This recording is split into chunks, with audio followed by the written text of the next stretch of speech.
Charlie Parsons for Boxing Social in association with William Hill and Empire Fight Store.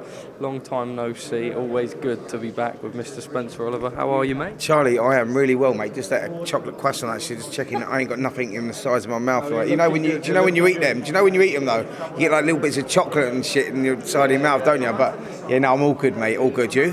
Mate, I'm good. It's nice to be back here, and it's nice to be back for what is another huge fight. Firstly, there was news that came out, I suppose, probably a week after the fight, that it looked like Eubank was going to evoke the rematch clause. It's all been up in the air since then. Yeah. Were you surprised to see that he's gone with it? No, I'm not surprised. Not surprised at all. I'm pleased that he's gone with it, to be fair, because for me, that was the only, at this stage of Eubank's career, that was the only option, I think, for him to reactivate that rematch clause. I think it was important, and I know it was very conclusive last time. And Liam done a big, a big job and a massive. No one expected it to end the way that it did. But for Eubank, from Eubank's side of things, I think that he had no other option, because he was talking the walk and it didn't work out for him. And for me, at this stage, he had to reactivate that rematch. Obviously, it was a heavy knockout defeat. People talk about him. Obviously, we know that when the Benn fight was scheduled, it ended up he still made 157 when he didn't have to, then cut down for here. I think he weighed in at 159 pounds for the first fight. He lost in emphatic fashion. Knockouts like that are hard to come back from. What does he have to do different this time? Well, do you know what? I think that making that weight that he was going to box at against Conor Benn had a lasting effect on that performance, actually, with his punch resistance. And I know that because, when fighters play around with their weight, especially later on in their careers, it can have a lasting effect. I think if him going down to the weight that he was going to box Conor Benn at, his body never recovered. The punch resistance was clearly not there. And that's taking nothing away from Liam, by the way. It was punch perfect and landed a shot. What I'm saying is we've seen Eubank in with the likes of big super middles like George Groves and whatnot. But even when he was getting hit with the jabs, you could see that his legs was shaking, you know what I mean? You could see the punch resistance wasn't there. I think that was a lasting effect from him making that weight. Doesn't mean that I think this fight's going to go any differently. Liam Smith now will start an overwhelming favourite. And Eubank's got to overcome, forget all the confidence and the flash and the brash stuff that we'll see in the press conference here today. And in the build up to the fight, the demons are still going to be there. The psychological damage will still be there.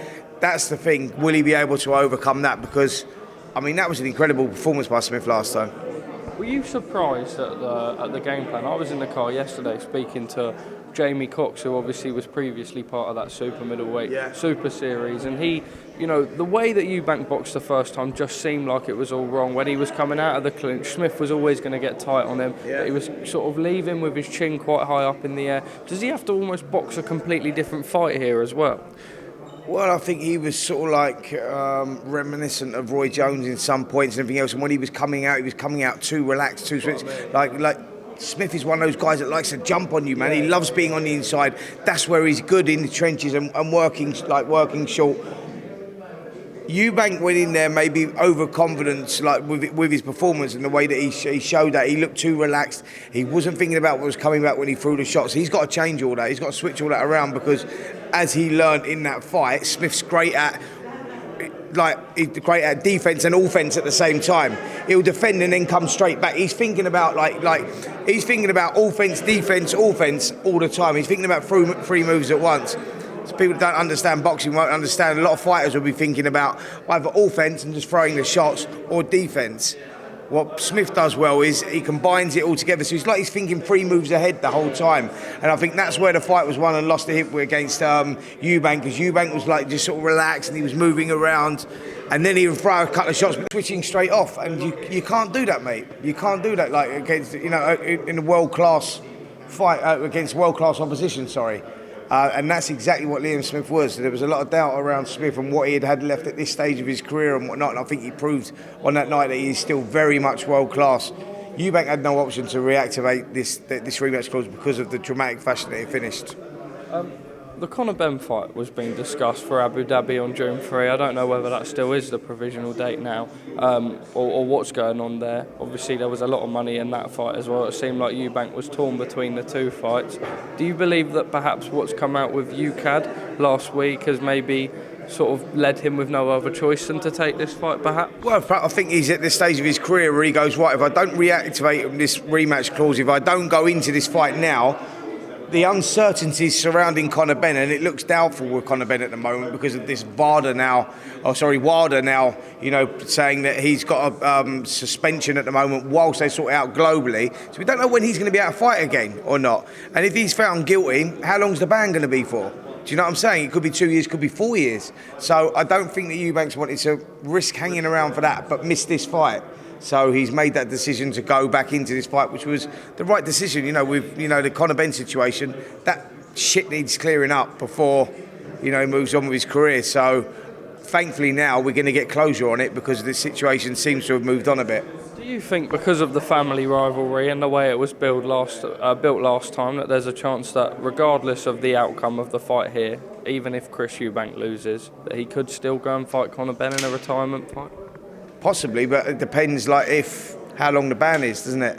Because I think I know he's on a suspension at the moment whilst they sort this out, but if he does get a ban, Eubank is in the twilight of his career now. He's not going to be around for another 2 years, 3 years, or whatever. So, who knows, mate? Who knows? I mean, it's a fight. That was a fantasy fight that we all wanted to see, and unfortunately, we don't get it because of the mess that's happened. But how good would that have been to have seen that? Do you know what I mean? Like going back, their dads were like gladiators 30 years ago, and then to see them in the ring as well would have been fantastic. But unfortunately, yeah, it never happened. What did you make of the statement that UKAD had come out with regarding Conor? Obviously, it had all been up in the air and sort of obviously not able to fight in the UK, but looking at different jurisdictions abroad. UKAD had come out with a statement. Obviously, they have to work with WADA and obviously also report to the British Boxing Board of Control. It's been reported that there could be sanctions for a promoter sort of putting on an event with Conor Benn involved because of how they have to deal with WADA,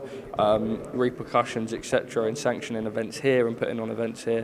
What were your thoughts when all the news come out last week? So he's been suspended globally, basically. Yeah, so he's been. Yeah, it's the right thing in it until it gets. It's what we've always been saying. My understanding is now that Conor Benn has now presented his documents to WADA to see if he can sort of clear his name.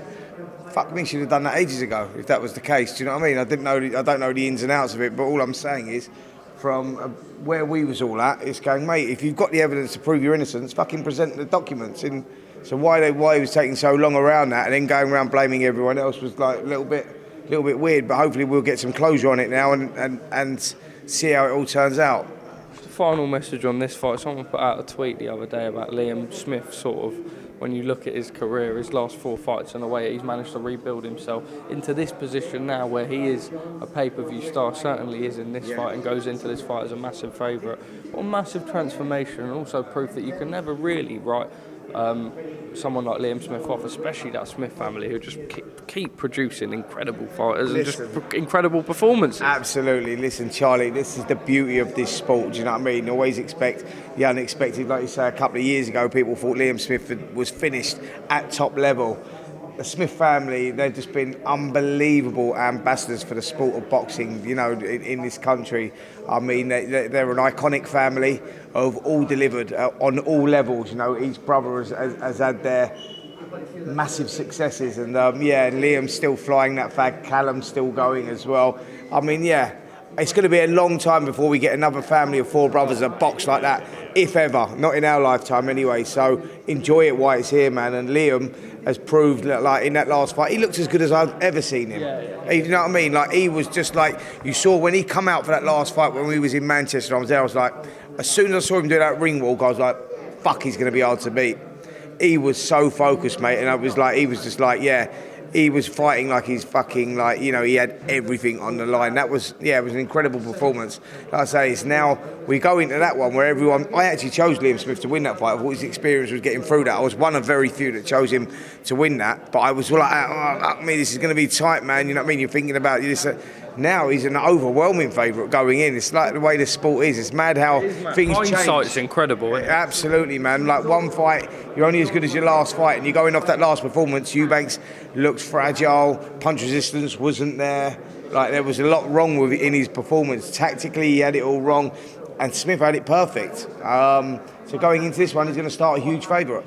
Spencer, always a pleasure. Lovely to see you again, my friend. Great to catch up. Yeah, speak soon, and we look forward to this one.